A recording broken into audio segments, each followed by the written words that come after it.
kind of tired to do so. A mixture between whispering and soft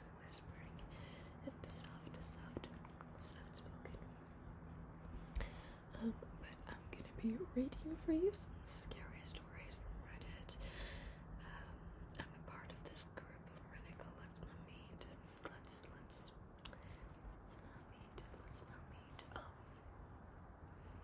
I've been reading horror stories from Reddit for like years, so when I encounter Reddit again for this video, I see some of the posts I've seen, like years ago, which is quite interesting. But I love a good horror story and love a good, scary encounter. So we're gonna read from the page called Let's Not Meet, which is basically about creepy encounters. I will definitely do part 2 of this because I love doing these type of videos. Anyways, as usual, my info is in below if you want custom videos. Reach out to me on Instagram, which is my bio and all that. Anyways, let's get started early on my phone. I'm just gonna put that right here. Okay, let's have a read of the story. Okay. This first one is called I Was Stalked for a Month and I had no clue.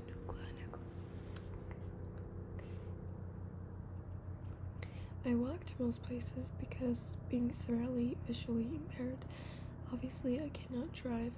I walk at night during summer, which lasts anywhere from April to October. If we're lucky, this is probably not the safest idea, but if I'm from Texas, so temperatures of 100 degrees are unusual. Firstly, I like every time I read something from Americans, it's like 100 degrees, which is for me, because we do things in Celsius, it's like 100 degrees would be so hot. Anyway. One of my usual destinations was a convenience store a few blocks from my previous house. I set out one night normal to get myself a Pepsi and a candy stash. Okay, first off, I feel like you shouldn't go out, if you're gonna just get some candy, it's not like something you really need, what I mean? Oh, okay. Our town is not very big and most people drive everywhere. It's very unusual to come across anything else on my route to the store. But that night a man appeared out of nowhere and started talking like he knew me. He asked me where I was going and I told him. Why would you tell him? Why would you tell him where you're going? Why? Like, no one knows, like, if you're gonna go to a grocery store, he knows, like, okay, you're just gonna be probably alone in the middle of nowhere for a few moments. Like, come on, girl. It wasn't unusual for people to keep watching me because hard of hearing blind girl with foreign purchase. This guy had no reason to be there and was walking way too close beside me.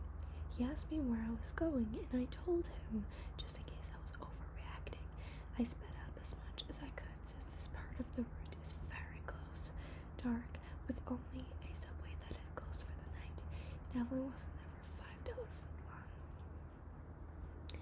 Okay, I tried to appear calm, though the alarm bells were ringing, and I was shaking to the point I was afraid I'd drop a crutch, which was probably the worst thing that could happen right now, especially after asking what I liked in the bedroom. And he could easily have had his way with me in the ditch and no one would know. I felt sick but continued to my walk. The store was only 20 yards away and I knew that guy was on the graveyard shift. Okay. Well, let me have my fun and girl. I got safely inside and my friend handed me a bag to carry my stuff in until I was ready to check out. And then I got up to the register and began speaking loudly enough that my ears hurt, and I had to turn my hearing aids down because it hurt my ears. Hey sweets, did you ever find my 3DS? I played along. Hey sweet, and he opened the half door thing, and I sat on the stool like a normal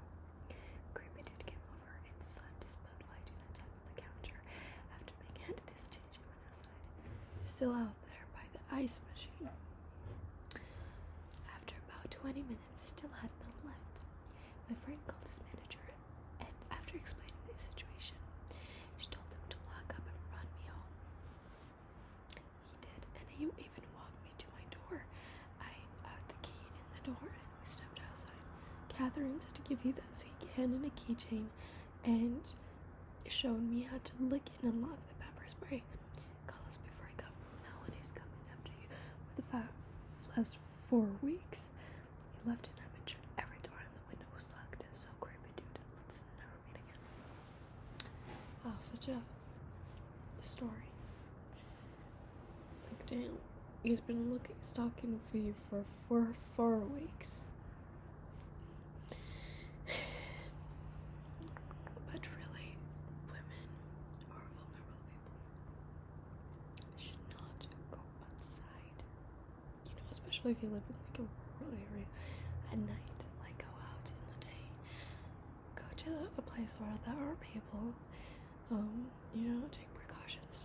Take precautions because not every place is safe. Not every place is safe, unfortunately. Okay, let's read the next story. It's called The Stranger and the Cadaver Dog. Cadaver, I think, is like it's like a dead face, like the skeleton of your face. I think so. Something like that. Or like a dead body, I'm not sure. I told this story once a long time ago in a smaller sub, but I thought you guys here would appreciate it. So, an old friend of mine had a canine search and rescue operations and had several dogs that had different skills. He had dogs that were trained for different things. One to search for human remains, one that was trained to search for live survivors, including through the rubble of accident or disaster sites, and even a little dog that could detect bed bugs. Always nice. I would sometimes help in the training of the dogs by hiding in the woods or in hard to reach areas, and I love doing it. It's amazing to see these incredible animals working, and plus I love them. I sat with them a lot when he was out searching in different parts of the country for actual victims. So one afternoon, we were walking through the park with the cadaver dog, a beautiful German shepherd who was the face of the company. Now working, we did our canine search and rescue attire, and when a man approached, he stopped us to ask if he could pet her, which is not uncommon, and she was super friendly and sweet, so we said, of course. The weird thing is that the moment he stopped, the dog immediately gave her signal and lay down right by his feet. My friend and I looked at each other almost in horror because the dog was signaling that she detected human remains. She was most experienced of all the dogs and would not have made a mistake. It was clearly a signal. It spooked us both so much that we cut the conversation short and left quickly. To this day, we have no idea what that was about.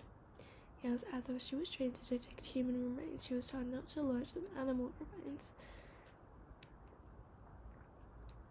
I still think about that day alone. Oh. It says in the comments I could be like a mortician, I guess. But she replied and said, unless he was tap dancing on the corpses.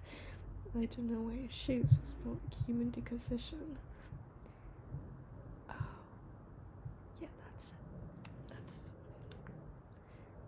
very creepy, actually. Like, imagine that, and you just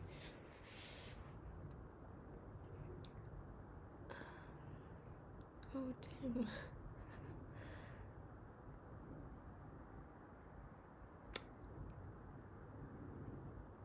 I guess, like, wouldn't it be normal to like send people to this man's home? Well, like, I don't know. Maybe they do not have his name, but like, because that's super strange. That's so strange. So strange. So creepy. I would have definitely left too, but I thought these people would have, done a bit more, like tell some people in the area, like, who is this guy?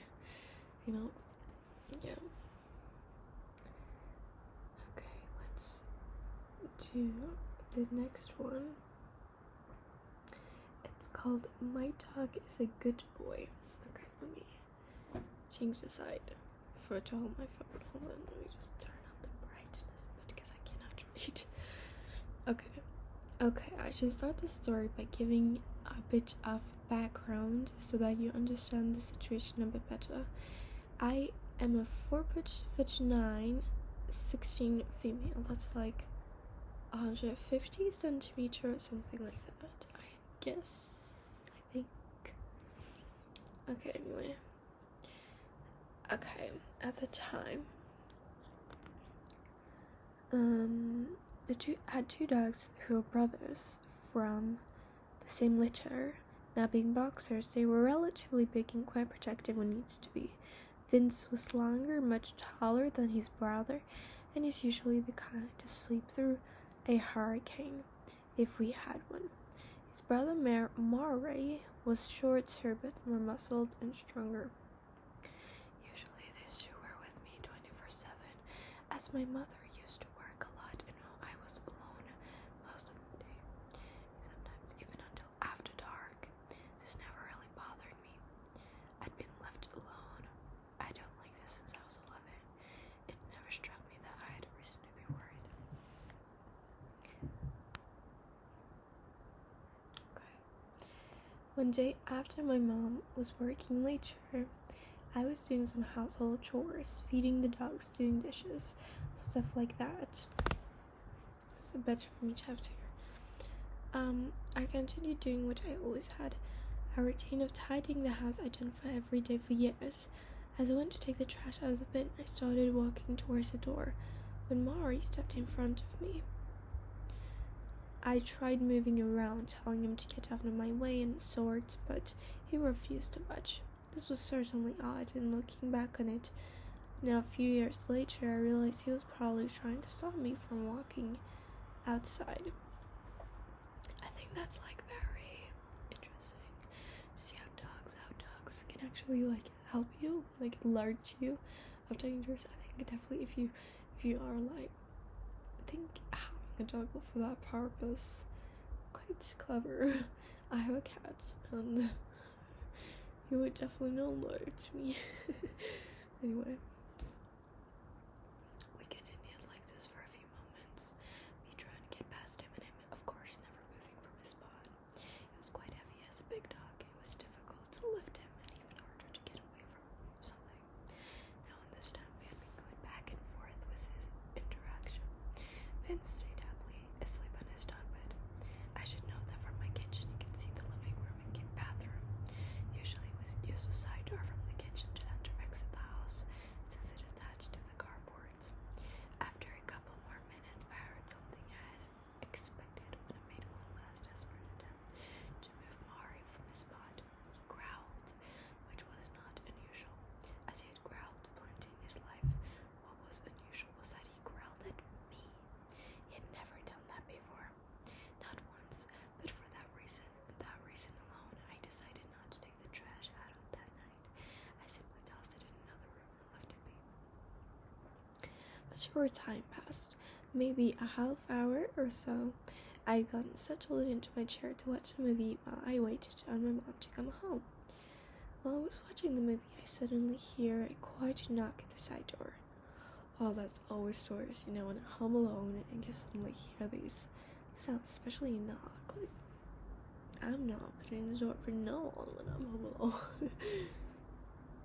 As I mentioned earlier, you can clearly see the living room from the kitchen, so I heard the knock pretty well. It was already after dark, so I figured it was just my mother, and she had somehow forgot her keys. Hold on, let me put my phone here. Okay, so I forgot your keys. I got up, went to the kitchen, and out of the corner of my eye, I saw the hook near the door. The keys were not there. To some people, that's not a big deal, but to me, it meant that the person knocking on my door was in fact not my mother. My mom is a bit of a routine-obsessed person, so if she had actually forgot her keys, it would always be on the hook. I took a breath, preparing myself to just not answer the door, and if they did not leave, to just tell them I was not interested in whatever was happening and that they should leave. Thinking about it now, I really wish I hadn't even looked out the window on the door. I wish I had just backed down, called my mom, and stayed out of sight. But of course, I walked in front of the door and immediately came face to face with a figure on the other side of the window. Now it was really dark, with just my neighbor's light shining from his porch that could only make out a couple things about this guy.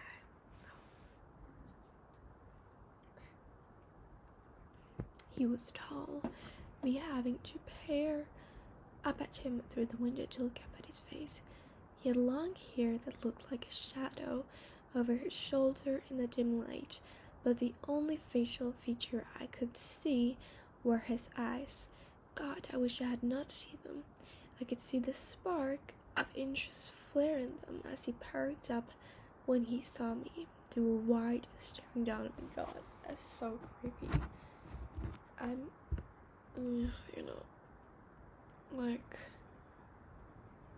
I don't know how young this person, she's 16 at the time. Like, that's pretty young, and like, you might not be, aware of what to do in every situation. Okay, he took a step toward my door.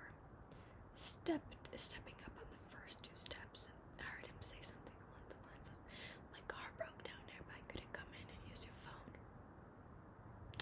Immediately, I thought of every bad thing that I'd ever heard happening to a teenager home alone, and I tried to compose my nerves.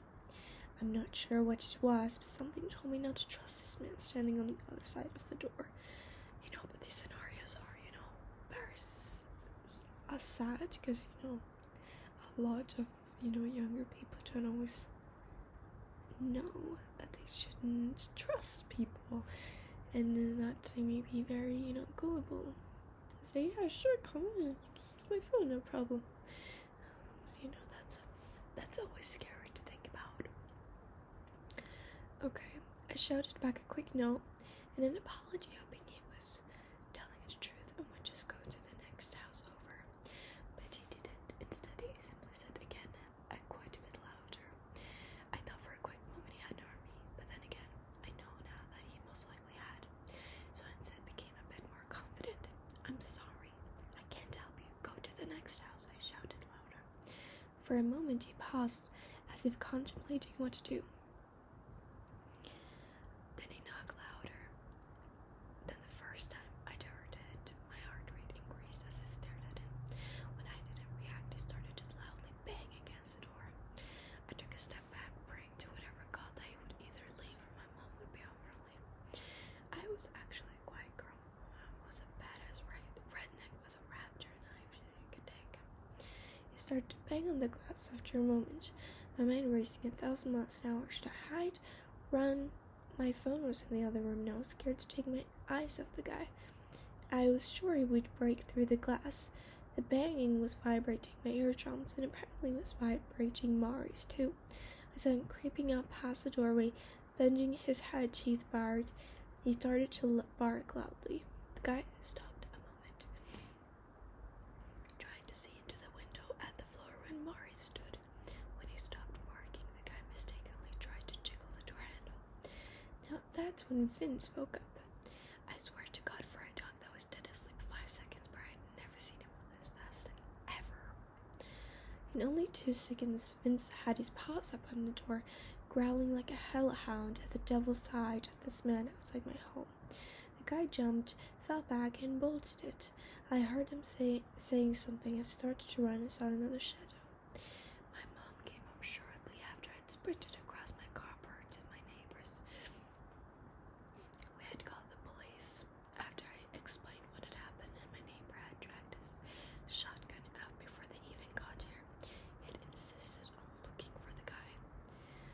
police said something tried to pick the lock on my front door, but there was a lot of stuff in front of it, and it was really old, so it did not fit anymore.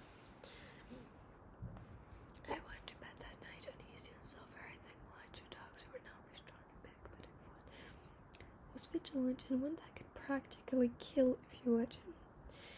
A few weeks went by and we had heard from the cops, so eventually I stopped trying to think of it. Another month went by and although I was a bit scared of being home alone, nothing else seemed to happen. I'm sorry, my throat. Then we got another visit from the cops. What they told me made my heart sink in my chest and still gives me chills to this day. They had caught the guy and realized they were stalking me. These guys, plural. There were 2 guys that had apparently been stalking me without my knowledge for months. They had several photos of me where it said written over them awful words. The police had been fairly adamant that I changed my lock since they caught 2 guys, and there was evidence of a third, who moved shortly after that.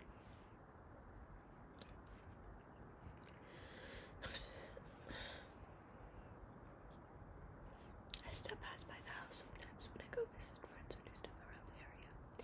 A chill runs down my spine every time I do. To think that they never caught one of the guys was scary enough. The fact that they tried to break into my house was worse. Not to mention that I didn't even know they were watching me. I still think about it even now, years later.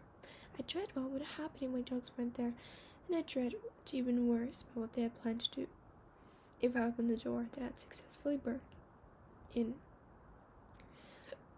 I suppose they weren't expecting my dogs since their backyard is fenced, and they mostly stayed indoors since it was so hot where I live. I thank the universe every day that I had them, especially now. My mom never worked until after dark again, especially after that, which in all honesty was fine with me. So to the man they still haven't caught, let's not meet.